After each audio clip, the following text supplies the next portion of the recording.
ये 11 मई की रात है। MQM के यूनिट 173 में लड़कों की गैर मामूली आनियां जानियां लगी हैं। गाड़ियां भरकर असलहा आ रहा है और जा रहा है। जानते हैं ये कौन सा यूनिट था?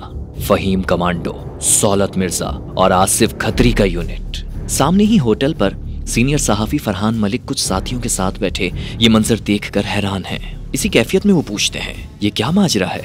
जवाब मिला, कल कराची बंद होगा। अगर इनमें से किसी को भी हाथ लगाया तो हमारा सपोर्ट चला जाएगा। इस शहर में रेंजर्स भी मौजूद थी और पुलिस भी मौजूद थी। No arrest, no tear gas. आपको खुली छूट मिली हुई थी, जो भी मुखालिफ है उसको खत्म करना है। वो चिल्लाते हैं तो चिल्लाने दो, पहले चिल्लाएंगे, बाद में थक जाएंगे, फिर भूल जाएंगे। सब एक दूसरे के ऊपर गोली चला रहे थे और किसी को नहीं पता था कि हम गोली क्यों चला रहे हैं। इस वाक़े का जिम्मेदार सिर्फ MQM को नहीं कह सकते, क्योंकि MQM को तो इस्तेमाल किया गया। किसी के हाथ में सब मशीन गन हो और दूसरे शख्स ने उसका पट्टा संभाला हो, ये मैंने पहली बार देखा। आज मैं आपको उसकी कहानी सुनाने जा रहा हूं जिसका बाप बनने की कोशिश तो हर कोई करता, लेकिन सुलूक हमेशा सोतेले पेटों जैसा रहता। वो बहुत मेहनत करता, अपने सारे बच्चों को खिलाता, लेकिन उसे भूखा रखा जाता। उसे जगह जगह से जलाया जाता, जख्म दिए जाते, लहू लुहान कर दिया जाता। कभी उसे बिल्कुल खामोश करा दिया जाता और कभी इतना शोर कि वो तड़प कर रह जाता। मैं किसी और की नहीं, कराची शहर की बात कर रहा हूं, जिस पर जब जिसका जी चाहा जोर चलाया, मगर उस रोज सारी हदें पार हो गई।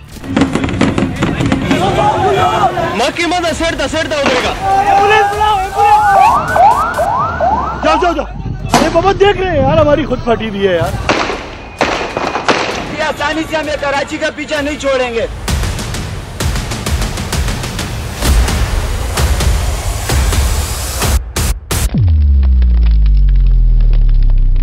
ये पाकिस्तान की तारीख का वो वाहिद दिन था जब सब उलट हो रहा था। पहली बार पुलिस स्टेशंस के दरवाजे बंद थे, सिक्योरिटी फोर्सेस सिर्फ बॉर्डर पर थी। मुंसिफ खुद इंसाफ मांग रहा था, वकला अपना ही केस लड़ रहे थे, अस्पताल से जख्मियों को भगाया जा रहा था, पुलिस के पास गोलियां नहीं थी और सियासी कारकुनान गोलियों की बरसात कर रहे थे। जी हाँ, उस रोज आसमान से सूरज जरूरत से ज्यादा आग बरसा रहा था और जमीन पर इंसान एक दूसरे के खून का प्यासा था। कराची के लिए गोलियों की तड़तड़ाहट और खून आलूद लाशें देखना कोई नया नहीं था, मगर उस रोज जो कुछ हो रहा था वो जरूर नया था। वो क्या था, ये बताने के लिए मैं आपको 17 साल पहले ले जाना चाहता हूँ। मैं हूँ मौज़्ज़म शाह और तारीख के वर्क पलटकर मैंने ना सिर्फ ये जाना कि 12 मई को क्या हुआ, बल्कि ये भी समझा कि ये क्यों हुआ और किसने करवाया, असल कहानी क्या थी। ये सब बताने से पहले मैं आपको बताऊं कि एक डॉक्यूमेंट्री बनाने में काफी मेहनत लगती है और अगर आप चैनल सब्सक्राइब कर लें और वीडियो को लाइक कर लें तो मेरी मेहनत वसूल हो जाएगी। चलिए आज 12 मई को जरा अच्छे अंदाज में याद करते हैं। इमेजिन कीजिए, बरतरफ चीफ जस्टिस इफ्तिखार चौधरी का तैयारा कराची लैंड करता है।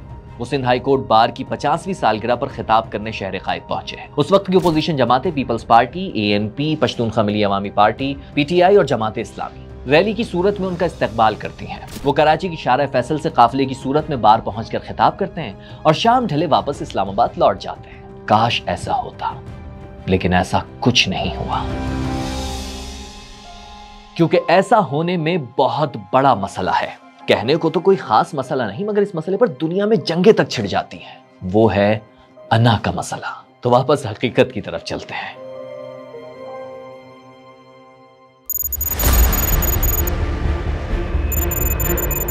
दिन के 12 बज रहे हैं। इफ्तिखार चौधरी का तैयारा कराची की फजाओं को चीरता हुआ रनवे पर लैंड कर चुका है, मगर बरतरफ चीफ जस्टिस को एयरपोर्ट से बाहर कदम रखने की इजाजत नहीं, क्योंकि एयरपोर्ट से कुछ ही दूर शारा फैसल पर फायरिंग की आवाजें आ रही हैं। अगर वो बाहर निकले तो उनकी जान जा सकती है, क्योंकि कुछ देर पहले जब उनका तैयारा आसमान पर था तो जमीन पर एक वाकया रूनुमा हुआ। मैं डिग रोड पे अपनी पोजीशन बता रहा हूँ आपको। मैं डिग रोड पे हूँ, जो शारा फैसल थाना है उसके सामने। पाकिस्तान पीपल्स पार्टी की 2 रैलियाँ, एक रैली जो है वो शारा फैसल से आई और ये जो जाने वाला रास्ता है उसके ऊपर थी, और सेम टाइम जो है एक रैली डालमिया की तरफ से आई और ये भी जो है वो आने वाले रोड के ऊपर थी, और वो ब्रिज जो उतरता है राशिद मिनहास की तरफ, ये उसके ऊपर से आ रहे थे। एक जो शारा फैसल से आ रही थी उसकी क़यादत जो है वो निसार खोड़ो कर रहे थे, इधर से जो रैली आ रही थी उसकी क़यादत जो है वो शैला रज़ा कर रही थी। तो ये वो पहला मुकाम है जहाँ से मैं समझता हूँ कि 12 मई का आगाज़ हुआ।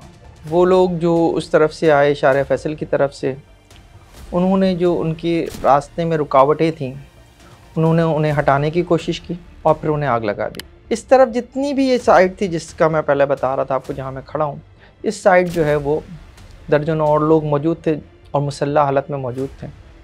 और थोड़ी ही देर में वहाँ शदीद फायरिंग जो है वो शुरू हो गई। पहला फायर होने तक वहाँ कुछ पुलिस वाले भी खड़े हुए थे जो जिनके हाथों में असला नहीं था बल्कि स्टिक्स थी खाली। और पहला फायर होते ही ये तमाम लोग जो हैं शारे फैसल थाने के अंदर चले गए और जो उसके साथ जो SSP ऑफिस है वहाँ चले गए। मैं उस वक्त वहाँ खड़ा हुआ हम्माद सिद्दीकी से बातें कर रहा था। हम्माद सिद्दीकी ख़ुद उस मुकाम के ऊपर मौजूद थे जब फायरिंग शुरू हुई और ये 2 तरफ़ा फायरिंग थी। उस वक्त नहीं पता चल रहा था कि गोली कहाँ से आ रही है और कौन चला रहा है। तो मैंने एक पिलर के पीछे जो है वो छुपने की कोशिश की। मैंने देखा हम्माद सिद्दीकी वहीं खड़ा है, उसे इशारे से कहा, मैंने कहा तुम भी साइड में आ जाओ। हाँ मैं आता। उसका स्टाइल था जो मुझे आज तक याद रह गया है। ये समझना कि जनाब वो लोग जो आए थे वो मुसल्ला नहीं होंगे, ये भी जो है मैं समझता हूँ कि हिमाकत होगी।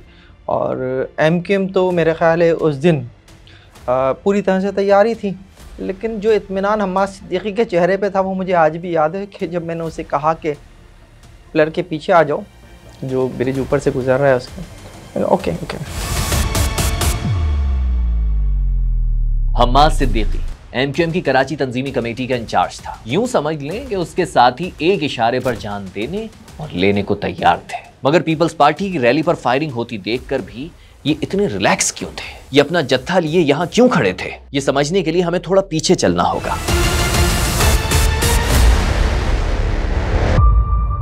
परवेज मुशर्रफ की मुद्दत सदारत खत्म होने वाली है और वो दोबारा बावर्दी सदर बनना चाहते हैं। मगर मुश्किल ये है कि सुप्रीम कोर्ट में 2 ओहदे ना रखने के केस की समाअत चल रही और खबर मिली है कि फैसला मुशर्रफ के खिलाफ आने वाला है। और ये फैसला सुनाने जा रहे हैं इफ्तिखार चौधरी, जो पहले ही सोमोटो की वजह से मुशर्रफ और उनके वजीर आजम शौकत अजीज को एक आंख नहीं भा रहे, भले वो स्टील मिल्स का केस हो, लापता अफराद का या जबरी गुमशुदगी का केस। खैर, फिलहाल मुशर्रफ को वर्दी में दोबारा सदर बनना था, जिसके लिए इफ्तिखार चौधरी को रास्ते से हटाना जरूरी था। इसलिए परवेज मुशर्रफ इफ्तिखार चौधरी को आर्मी हाउस बुलाते हैं और 3 लोगों के दरमियान तवील मुलाकात शुरू हो जाती है। यहाँ आपको बता दूं, तीसरा शख्स कोई और नहीं, जनरल अशफाक परवेज कियानी है। ये मुलाकात 4 से 5 घंटे तक चलती है, जिसमें इफ्तिखार चौधरी से इस्तीफा मांगा जाता है।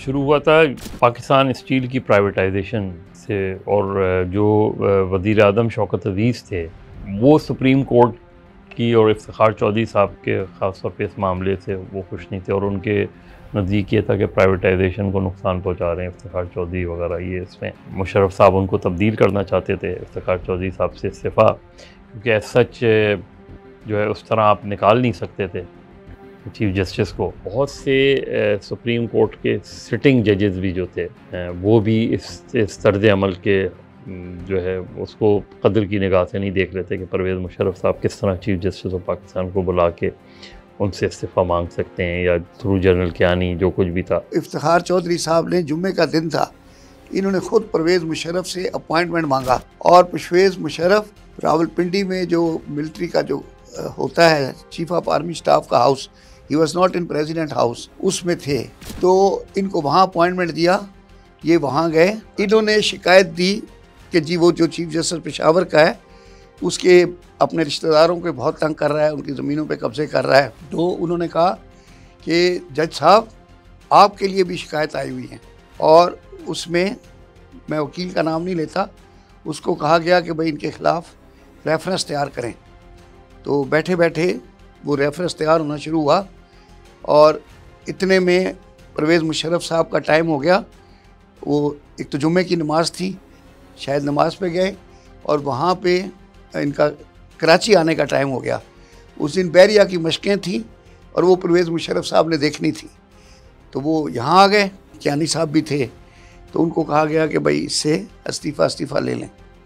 इसने इस्तीफ़ा देने से इनकार कर दिया। उस पे भी बड़ी कहानियाँ हैं कि किसी ने इनको कहा कि डटे रहना, इस्तीफ़ा मत देना। बहरहाल ये डट गए। ये वहाँ से निकल के सुप्रीम कोर्ट आने लगे तो रास्ते में से इनकी गाड़ी डाइवर्ट की गई और फिर इनको ले गए इनके घर पे। तो उसकी बहुत हाइप क्रिएट हो गई और वो कला में ज़ाहिर है सिटिंग चीफ जस्टिस की गाड़ी को कोई अगवा करे तो ये ज़बरदस्त हो गया।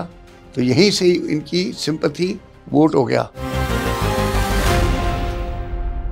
दूसरी तरफ खुद परवेज मुशर्रफ कहा करते थे कि मुलाकात में इफ्तिखार चौधरी के इस्तीफे पर नहीं बल्कि बाप बेटे के खिलाफ करप्शन रेफरेंस पर बात हुई थी। असल में तो वो आए थे वहाँ, पेशावर हाई कोर्ट के जज थे जिन्होंने उनको लेटर लिखा था, उसके बारे में कंप्लेन करने आए थे उनके खिलाफ, इनवाइट करने आए थे फॉर लंच और डिनर और समथिंग। लेकिन एट द सेम टाइम वो रेफरेंस भी एक आया हुआ था मेरे पास। जब वो आए तो मैंने सोचा रेफरेंस उनको के सामने किया जाए। मेरे उनके साथ ताल्लुकात बिल्कुल ठीक थे। बदउनवानी के इल्ज़ाम थे तो आप सुप्रीम जुडिशल काउंसिल में भेज देते चीफ जस्टिस का केस, क्योंकि जज को तो सुप्रीम जुडिशल काउंसिल कर सकती है ना। तो ये सिर्फ इल्ज़ाम की हद तक था, कोई ठोस चीज़ सामने नहीं थी, वरना तो बहुत आराम था, इफ्तिखार चौधरी को हटाना मुश्किल थोड़ी था। इल्ज़ामात ज़रूर रहे इफ्तिखार, ख़ास तौर पे उनके साहिबजादे के हवाले से चीज़ें सामने आई थी इस तरह की। उन्हें ये जो इनकार का फ़ैसला किया, इसको ज़ाहिर है जनरली पॉलिटिकल सर्कल ने भी बड़ा सराहा, जर्नलिस्टिक सर्कल में भी बड़ा सराहा गया इस चीज़ को, क्योंकि उसमें जो सबसे अहम नुक्ता था वो यही था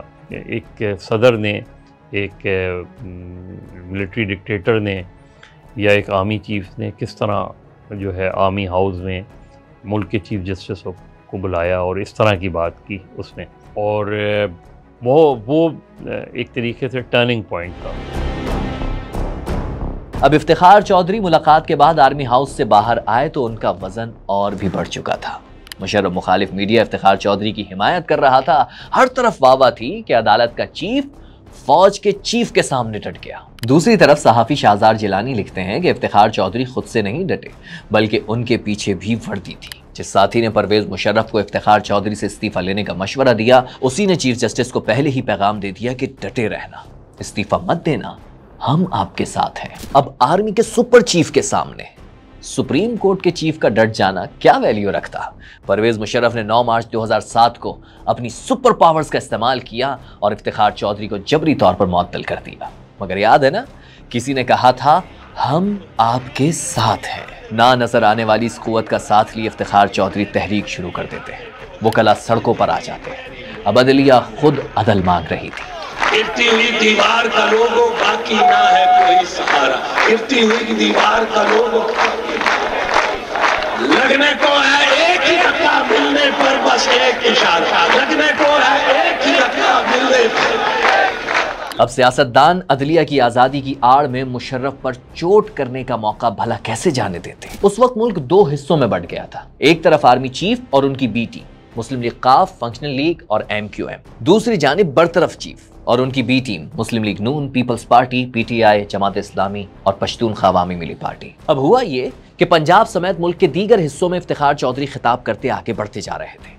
पंजाब में इफ्तिखार चौधरी की बी टीम लोगों को सड़क पर लाने में कामयाब हो गई थी। उन्हें कराची आकर सिंध हाई कोर्ट बार की 50वीं सालगिरह से खिताब करना था। बस फिर क्या, इफ्तिखार चौधरी की बी टीम ने पूरा जोर लगाने की तैयारी पकड़ ली, यानी पीपल्स पार्टी, ANP और पश्तूनख्वा अवामी मिली पार्टी एक्टिव हो गई और ऐलान किया कि इफ्तिखार चौधरी का भरपूर इस्तकबाल हम करेंगे। तो उधर उन्हें रोकने के लिए परवेज मुशर्रफ ने अपनी बी टीम यानी MQM को एक्टिव कर दिया।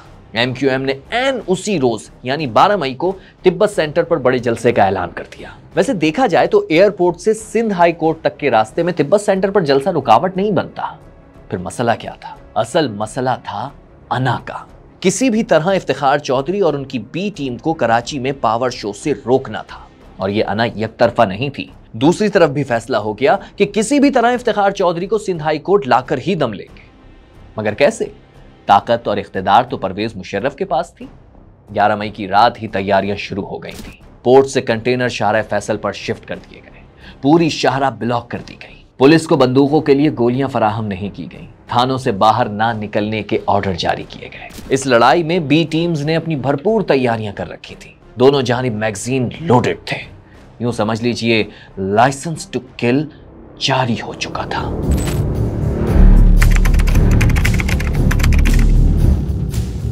इंटरेस्टिंग बात यह है कि 90s के ऑपरेशन में MQM को खत्म करने के लिए पुलिस को लाइसेंस टू किल जारी किए जाते थे और इस बार खुद MQM और दीगर जमातों को यह लाइसेंस दे दिया गया था। ऐसा मैं क्यों कह रहा हूं, यह आपको डॉक्यूमेंट्री में आखिर में मालूम हो जाएगा। अभी वापस चलते हैं मॉडल कॉलोनी, जहां जियो न्यूज के कैमरामैन और ड्राइवर दो तरफा फायरिंग के दरमियान फंस गए हैं। जान बचाने के लिए वो एक बस के नीचे छुपे हुए हैं। मैंने देखा हम्माद किधर है, हम्माद थोड़े फासले पे खड़े हुए थे। मैंने हमाद सिद्दीकी के पास गया तो उस वक्त तक उसे भी ये इत्ला आ चुके थे। मैंने कहा फ़हीम भाई वो आपके लोग जो हैं वो आगे मौजूद हैं, तो आप चले जाएं, मैं फ़ोन कर देता हूं तो आप उन्हें निकाल लें। तो मैंने शाह फैसल की तरफ देखा तो वहाँ तो जाने का कोई सीन ही नहीं था। तो मैंने कहा जाया कहाँ से जाए। खैर उसके बताए हुए रूट के मुताबिक जो है हमें शाह फैसल कॉलोनी से निकल के और फिर अल-फलाह से निकल के जब ग्रीन टाउन के पास हम पहुँचे और शाह फैसल पे आने लगा तो एक अजीब सा मंज़र था। मेरा ख़्याल है कि उस दिन को पूरी तरह से बयान करता है। 4 से 6 लड़के जिनके हाथों में असला। मैंने इससे पहले जो है वो सब मशीन गन जो है वो मोबाइलों के ऊपर, सरकारी इदारों की मोबाइलों के ऊपर तो लगी देखी है, लेकिन इस तरह के किसी के हाथ में सब मशीन गन हो और दूसरे शख्स ने उसका पट्टा संभाला हुआ हो, ये मैंने पहली बार देखा। तो जैसे ही मैं उतरा तो एक लड़का जो है वो आगे आया। उसने मुझे कहा फ़हीम भाई आ गए आप। उसने इशारा किया वो जो सामने एक मिनी बस खड़ी है उसके नीचे आपके लोग हैं, आप उन्हें कॉल करके बुला लें और उन्हें कह देंगे कुछ नहीं कहा जाएगा, निकल के आ जाएं। तो ताज थे हमारे कैमरामैन, मैंने ताज को फ़ोन किया, मैंने कहा निकल के आ जाओ। उसने कहा तुम कहाँ हो? मैंने कहा मैं बिल्कुल तुम्हारे सामने ही खड़ा हूँ, ज़्यादा दूर नहीं हूँ, आ जाओ निकल के। शायद उस रोज ये भी फैसला हुआ था कि काला कोट तो शाह फैसल पर नजर आना ही नहीं चाहिए। तो वो और ड्राइवर जब निकल के आए मेरे पास तो उन्होंने बताया कि नीचे और भी लोग मौजूद हैं। तो मैंने कहा कि भाई बाकी लोग जो हैं उन्हें भी जाने दो यार, क्या मसला है। मैंने कहा हाँ आ जाएं जो भी है निकल के आ जाएं। ये मिनी बस खड़ी हुई है और यहीं पे एक अदद जो है वो कार भी खड़ी हुई थी, पुरानी सी कार थी, अंदाज़ा नहीं कि कौन सा मॉडल था। तो 4 वकील जो हैं वो उस कार में बैठे और जाने लगे। इन्होंने जाना था मॉडल कॉलोनी का वो रोड जो एयरपोर्ट की तरफ जाता है, एयरपोर्ट के पीछे की तरफ जाता है। तो ये गाड़ी जब बढ़ के हम तक आई है तो इन्हीं में से एक लड़का जो है उसने अचानक जो आवाज़ लगाई, रोको इस गाड़ी को रोको, इसमें असला है। 4 वकीलों को बाहर निकाला गया और उस लड़के ने, जो धान पान सा लड़का था, उसके दोनों हाथों में पिस्टल्स थे, उसने दोनों हाथों से गोलियां मारकर उन 4 को वहीं पे ख़त्म कर दिया। दरअसल उस रोज काला कोट काले बूट तले रोन दिया गया था। सिर्फ सड़क पर ही नहीं बल्कि कोर्ट आने की भी इजाजत नहीं थी। सिंध हाई कोर्ट के दरवाजे बंद कर दिए गए थे। वहां से वकला को मार मार कर निकाला जा रहा था। कई जज साहिबान जब आए सुबह तो आगे गेट बंद थे, तो वो बाकायदा दीवारें फलांग के कोर्ट के अंदर गए। फिर कुछ वकला जो वहाँ हाई कोर्ट के लॉन में खड़े हुए बातें कर रहे थे, इतने में आए जो थे पैरामिलिट्री स्टाफ जो भी था, गिरफ्तार करने वाले रेंजर्स थे या पुलिस वाले थे, वो उन वकला को उठा के ले गए। उसमें बड़े बड़े अच्छे गैर सियासी किस्म के वकील थे। सबियुद्दीन साहब चीफ जस्टिस थे, उनका बेटा था सलाउद्दीन, वो भी उनको डिटेन करके ले गए, पता नहीं फ्रेर थाने में कहाँ पे, फिर बाद में छोड़ दिया।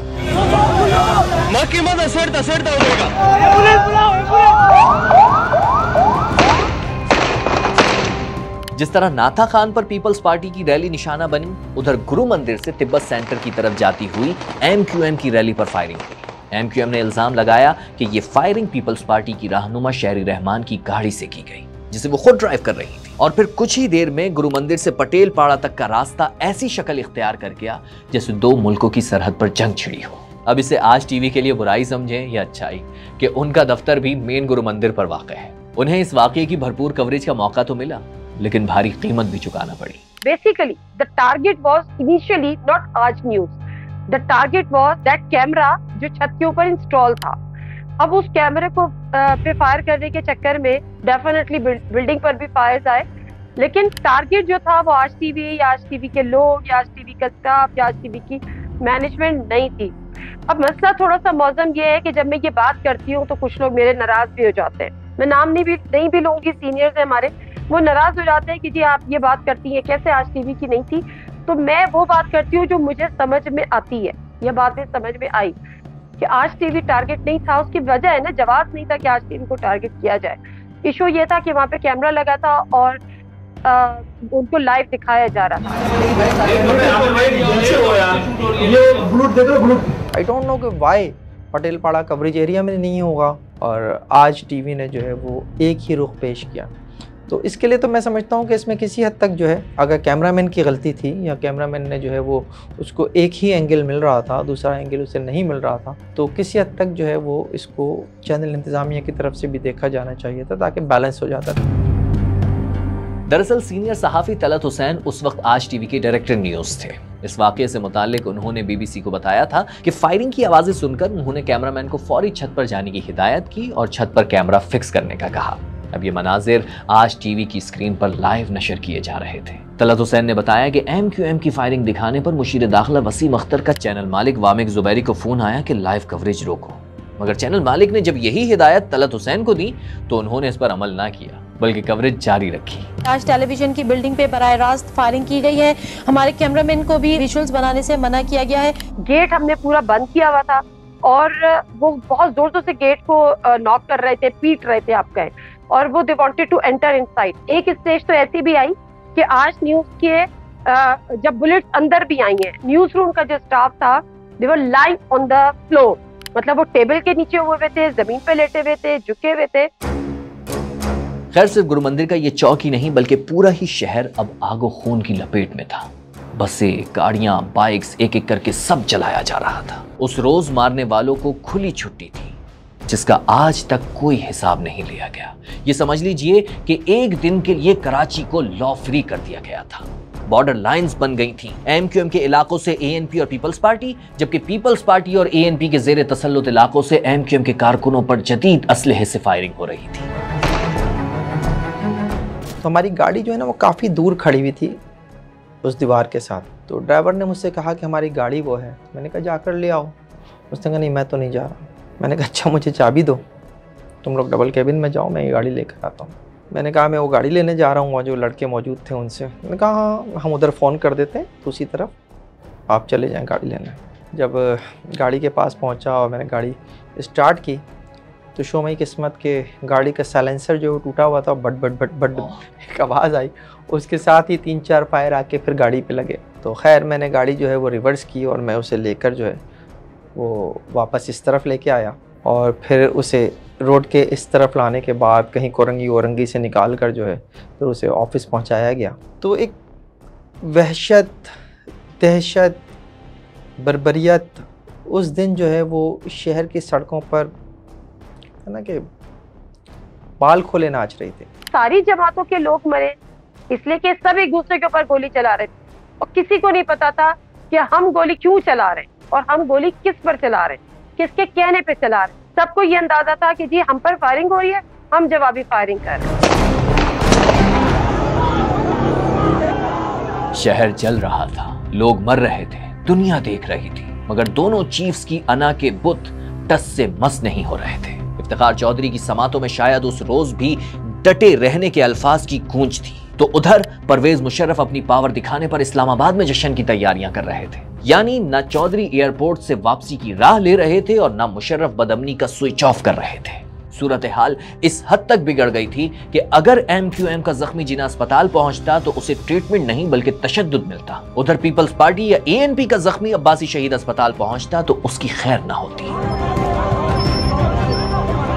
उस रोज वक्त जैसे थम सा गया था, मगर पावर शो की हविस और अना की जंग अभी जारी थी। 12 बजे से पिस्तौल के ट्रिगर पर रखी उंगलियां शाम 4 बजे तक चलती रहीं। कराची की सड़कों को मैदान जंग बनाने के नतीजे में 50 से जायद जानें ज़ाया हो चुकी थी। हालांकि अगर उस रोज Iftikhar Chaudhary Sindh high court bar से खिताब कर भी लेते तो मुशर्रफ की पहले से खराब साख में कोई नया दाग नहीं लगना था, और अगर इफ्तिखार चौधरी खुद फसाद की सूरत हाल को भांप कर पहले ही दौरा कराची मुअत्तल कर देते तो उनकी बहाली तहरीक को ब्रेक नहीं लगना था। उस वाक़े ने MQM को बहुत डैमेज किया, क्योंकि MQM का एक अच्छा इमेज बनना शुरू हुआ था। कराची में डेवलपमेंट शुरू हुई थी, मुस्तफ़ा कमाल साहब जब मेयर थे, एडमिनिस्ट्रेटर थे। MQM के एक रहनुमा का जो कमेंट है ना वो मुझे कभी नहीं भूलता। उन्होंने कहा कि 12 मई ने MQM को 1988 में पहुंचा दिया, जब MQM जो है वो सिर्फ महाजिर सियासत किया करती थी। इफ्तिखार चौधरी ने तो पंजाब में भी रैलीज की हैं, तो पंजाब में तो चौधरीज ने ऐसी कोई रुकावट नहीं खड़ी की, तो यहाँ क्यों रुकावट खड़ी की गई, जबकि पंजाब का इन्फ्लुएंस तो ज़्यादा था। ये सवाल अपनी जगह हमेशा रहेगा। ये वाकई एक बहुत बड़ा सवाल है। मगर कहानी में आगे और भी बड़े सवाल उठेंगे। अब होता यह है कि इफ्तिखार चौधरी बहरहाल अपने कदम पीछे हटाते हैं और एयरपोर्ट से बाहर निकले बगैर ही काले कोट वालों की झुरमट में वापस इस्लामाबाद की फ्लाइट पकड़ लेते हैं। वहां परवेज मुशर्रफ की कामयाबी पर जश्न की तैयारियां पहले ही जारी थी। सोचिए, एक तरफ कराची जल रहा था, लोग मर रहे थे, और दूसरी तरफ उसी रात परवेज मुशर्रफ जलसे के दौरान फजा में मुक्के लहराकर लोगों से कहते हैं कि ये है अवामी ताकत, और एक अवामी ताकत कराची में लोगों ने दिखाई है। खुद को बचाने के लिए परवेज मुशर्रफ गलतियों पर गलतियां कर रहे थे। ऊपर से साथियों के गलत मशवरों ने उन्हें रॉन्ग ट्रैक पर डाल दिया था। मुझे लगता है कि मुशर्रफ साहब को एक तरीके से मिसगाइड करने में, सिचुएशन से, ग्राउंड की सिचुएशन से, उनके गालबन जो साथ थे जनरल नदीम एजाज, उनका खासा हाथ, बहुत से उनके कोलीग्स कहते हैं कि वो बहुत ज़्यादा इस मामले में सख्त थे कि नहीं हो जाएगा, डील हो जाएगा, कर लिया जाएगा। हालांकि बड़ा ऑप्शन था उस वक्त, और असल में मुशर्रफ ने MQM को इस्तेमाल किया।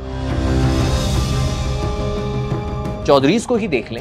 सीनियर सहाफ़ी मज़हर अब्बास इंकिशाफ करते हैं कि जब परवेज मुशर्रफ वर्दी उतारने का फैसला कर रहे थे तब चौधरीज आड़े आ गए। मुशर्रफ साहब का ख्याल था कि मुझे इस्तीफ़ा दे देना चाहिए, या ये कि मुझे इलेक्शंस कॉल कर लेने चाहिए फौरी तौर पे। ये दो ऑप्शन उनके पास थे, और इसमें बहुत से साथियों ने इससे एग्री भी किया, लेकिन बहुत से साथियों ने इससे डिसएग्री भी किया। डिसएग्री करने वालों में चौधरी परवेज़ इलाही वगैरह भी शामिल थे। अब 20 जुलाई 2007 को इफ्तिखार चौधरी अदालती हुक्म पर बहाल हो गए। हालात मामूल पर आने ही वाले थे, लेकिन फिर तो बकौल कोट अनकोट मुशाहिद हुसैन, उन्होंने मुशर्रफ साहब से कहा कि आप ये ग्रीन फ़ोन रखा है, ये उठाएं और उनको इफ्तिखार चौधरी साहब को मुबारकबाद दें कि जी जो भी हमारी लड़ाई थी, लेकिन आप वो लड़ाई जीत गए उसमें, तो अब हम एक जो है एक वर्किंग रिलेशनशिप, या जो आप अपना काम करें मैं अपना काम करूँ एक तरीके से, और ये कहें कि मैं और सहबा जो हैं वो रात को आ रहे हैं आपके पास, एक कर्टिसी कॉल, एक मुबारकबाद, उस तरह के बेसिक पर्पज़ ये कि टेंशन को कम करें, डिफ्यूज़ करें।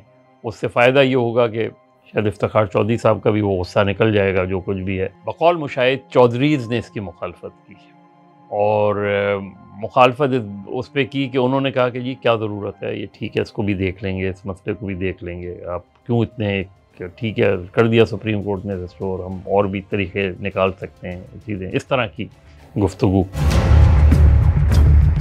उस वक्त जो हुआ फिर कभी सुनाएंगे। अभी हम 12 मई पर ही फोकस करते हैं। 12 मई 2007 को जो कुछ हुआ उसे फारूक सत्तार ने अल्ताफ हुसैन और मुशर्रफ के दरमियान डील का नाम दिया। 12 मई अल्ताफ हुसैन और परवेज मुशर्रफ की किसी खुफिया कमिटमेंट का नतीजा मुझे नहीं पता, लेकिन उनके कहा नहीं मैं कह ही रहा हूँ कि उनके दरमियान क्या बात हुई, आपको नहीं मालूम, उन्होंने उनको कमिट कर दिया होगा और करना पड़ा, उन्होंने उनको कमिट कर दिया होगा और करना पड़ा। जबकि पिछले दिनों खालिद मकबूल सिद्दीकी ने आवाम से मुआफ़ी मांगी और एतराफ़ किया कि हमसे गलती हुई थी। माफी मांगनी चाहिए थी, मैं तो आपके सामने माफी मांगता हूँ। हम इस्तेमाल हुए हैं, इसके लिए हम आपसे शर्मसार हैं और माफी मांगते हैं।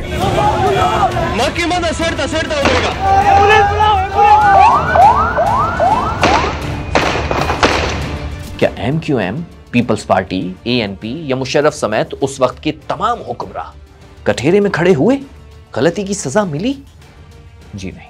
2009 में नून लीग के लॉन्ग मार्च ने जरदारी पर दबाव डाला तो इफ्तिखार चौधरी बहाल हो गए, लेकिन क्या अदलिया भी आज़ाद हुई थी? अगर इफ्तिखार चौधरी साहब उस वक्त चाहते तो वो बराह रास्त मुशर्रफ के ख़िलाफ़ केस कर सकते थे, लेकिन फिर वो चीफ जस्टिस उसमें जब वो करते तो उसका एंगल फिर एक मुख्तलिफ चला जाता। लेकिन किसी के थ्रू भी अगर वो केस करते तो जहाँ मुशर्रफ की इंटेलिजेंस एजेंसीज उसके साथ खड़ी हैं, मुशर्रफ खड़ा है, तो आप केस को कहाँ ले जाते हैं? तो उससे जो लॉयर्स मूवमेंट है वो डिस्ट्रैक्ट हो जाती है। ज़ाहिर है उनकी मिलिट्री इंटेलिजेंस या उस वक्त ISI के लोग उनका वो आ जाता कि उनका किस तरह का इन्वॉल्वमेंट था नहीं था उस तरह का। एक मुझे लगता है कि एक खदशा ये भी था कि इफ्तिखार चौधरी अगर इस केस में बहुत ज़्यादा आगे जाते तो ये ऐन मुमकिन था कि मार्शल लॉ लग जाता। जजिस तहरीक में जो कुछ वकला ने, सहाफ़ियों ने या सिविल सोसाइटी ने इफ्तिखार चौधरी के लिए किया, इफ्तिखार चौधरी ने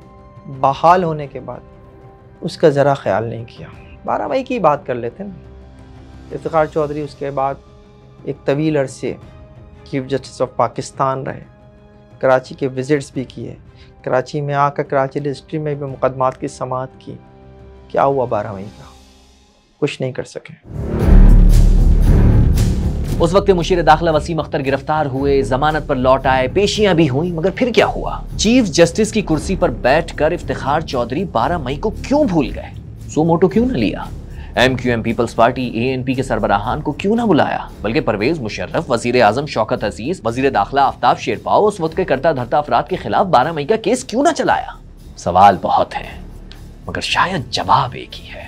उस वक्त इफ्तिखार चौधरी बहाल हुए थे, मगर अदलिया बहाल ना हो सकी। पाकिस्तान की जुडिशरी दुनिया की जुडिशरी में 126 नंबर पे है। ये 22 करोड़ आवाम का मुल्क है, 22 करोड़ आवाम का मुल्क है, और एक